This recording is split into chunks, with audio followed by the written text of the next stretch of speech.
Liigume edasi järgmise tänase tähtsa loo juurde.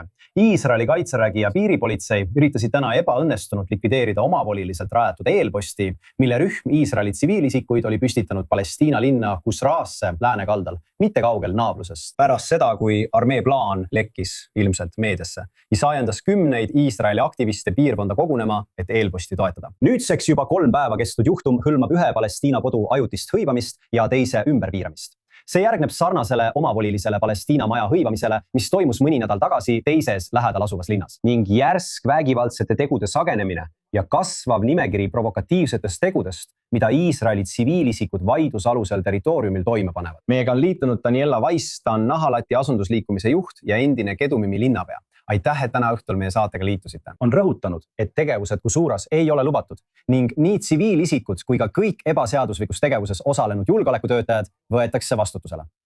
Kuid videotest näib, et tegemist on kõikide noorte, poiste, meeste, võib-olla teismelistega. Vaadake, ma saan aru, et see ei ole terrorism sellisel kujul, nagu palestiinlased on seda nendes piirkondades defineerinud muidugi. Ma tean seda kõike, aga kas te suudate seda tegevust praegu õigustada ja selgitada? Minu arvates toimub praegu Kusrahi lähedal ja teistes kohtades pidev võitlus nende alade pärast, mille araablased on hõivanud. See on vastupidine sellele, mida meedias räägitakse. Oslo kokkuleppeid ei täida araablased ja see, mida need noored poisid ja mitte ainult nemad, ma kaasa arvatud püüame kaitsta riigi vara, mis tuleks vabastada ja mida tuleks kasutada juudi kogukondade arendamiseks. Ja neid pidevalt alustame ABC jaotusega, mis algselt Oslo kokkulepete jaotusega. Õige. ABC alad on algusest peale kunstlikud. Aga isegi selle kunstliku jaotusega on need, kes C-aladel vara hõivavad, araablased. Mida noor asunike põlvkond teeb, on see, et nad püüavad kaitsta riigimaad tulevaste asulate arendamiseks ja seda muidugi araablased ei aktsepteeri. Ma ütlen muidugi, sest nemad tahavad seda oma külade jaoks. Ja meie hoiame seda oma tuleviku jaoks. Meie. Pole kahtlustki, et see on vaidusalune territoorium ja ma näen seda, aga ma tahan tõstatada veel ühe aspekti sellest. Kuid üldiselt, iisraelased, ja ma räägin siin üldiselt, suudavad mõista vaenulikkust palestiinlaste suhtes nendes piirkondades, mis ei ole siiski aastakümnete jooksul Iisraeli asunduste rajamisel üldiselt väljendunud omakohtus. Nii et ma olen selle kogukonna suhtes kaitsev, aga kokkupõrked armeega, need on tavalised mehed ja naised üle kogu riigi, kes teenivad võib-olla IDF-i ajaloo kõige raskemal hetkel. Teetõkked, kokkupõrked nendega. See oma enda rahvaga vastasseisu sattumine tundub mulle ja enamikule Iisraelist andestamatu. Ma räägin võib-olla selle loo kõige andestamatumast osast. Kas see lõhestab meid tõenäoliselt rohkem, kui hirmutab palestiinlasi? Mis on sinu vastus? Ma ütlen sulle, rääkides inimesena, kelle pereliikmed teenivad armees. Ma mõtlen, minu enda perekonnaliikmed teenivad ohvitseeridena ja sõdurid armees. Isegi meie kodus laua taga mu lapselapselastele ütlesid nende emad, et nende isad on Süürias. Pole midagi muretseda. Kui ma sellele mõtlen, et Süüria oli kunagi kõige hirmutavam vaenlane. Ma mõtlen, et panna armee ja asunikud vastanduma on väga kunstlik asi. Me oleme samad. Me oleme armee, me oleme asunikud. See sündmus.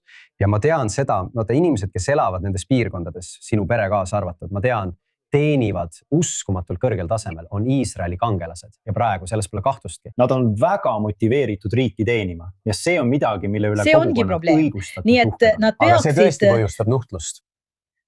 Nii et ma arvan, et valitsus teeb suure vea, kui ta sunnib teatud eelposte.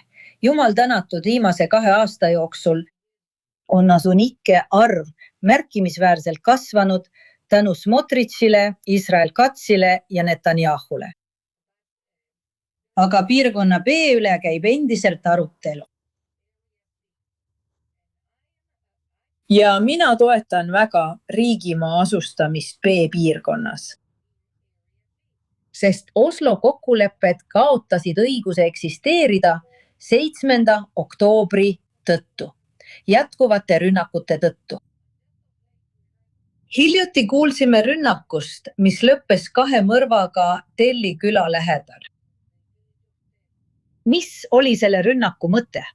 Ja te nägite seda, rääkides videotest ja piltidest, mis näitavad, mis toimub. Mis mõte on loopida kividega inimesi, kes lähevad matkama? Ja me nägimegi täpselt seda, et inimesed olid matkamas ja see oli loomulik tegevus, mitte midagi muud, mitte vara hõivamine. Ei olnud vastasseisu ja siis hakati kividega loopima.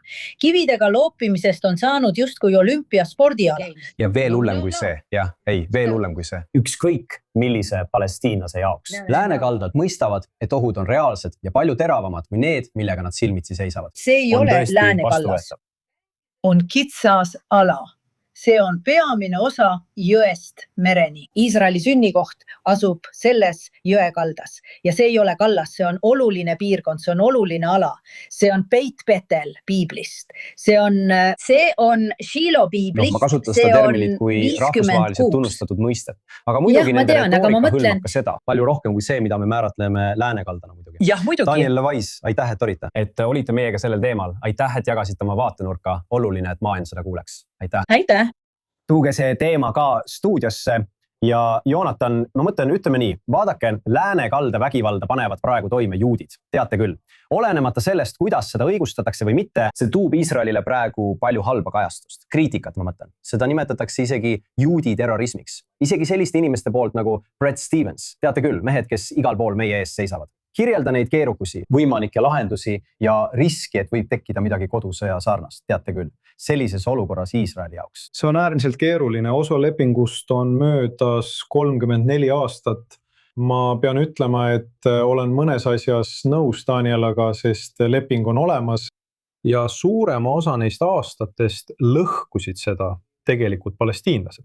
Samal ajal, kui Iisrael vaatas lihtsalt kõrvale. Ja see reaalsus on nüüd muutumas. Mida me näeme on see, et esimest korda hakkab Iisrael tegelikult vastu astuma. Osa sellest on institutsionaalne, rajatakse palju uusi asulaid ja rajatakse kuulsaid või kurikuulsaid talusid, sõltuvalt sinu vaatenurgast. Need on väga olulised maa hõivamisel ja araablastest asulate, ebaseaduslike asulate laienemise peatamisel C ja B aladel. Ja mida me praegu näeme, on kokkupõrgete intensiivistumine. Nüüd on Juudamaal ja Samaarias struktuursed probleemid, Iisraeli struktuursed probleemid. Esimene ja kõige olulisem neist on see, et õiguskaitset ei ole piisavalt. See, et me neid sündmusi näeme. Ja ning see fakt, et politsei ja Iisraeli kaitsevägi reageerivad sellele väga aeglaselt ja neil on raskusi. Paljudelt neist juhtudest korda taga. See on probleem, mis minu arvates ei tohiks üllatada ühtegi Iisraeli otsuste. Peaks olema palju tugevam õiguskaitse, peamiselt politsei, et tegeleda Iisraeli tsiviilisikute ja Iisraeli omakohut mõistetega. Ja ma mõistan tugevalt hukka iga iisraellase, kes teeb midagi ebaseaduslikku, aga eriti neid, kes ähvardavad või ründavad Iisraeli julgeolekujõude. See on täpselt viimane asi, mida nad peaksid tegema. Ja ma arvan, et see määrib muidu seaduskuulekaid, vapraid ja isamaalisi kodanikke. Hästi, ma ei tea, kas ma olen nõus, et see on tõsi,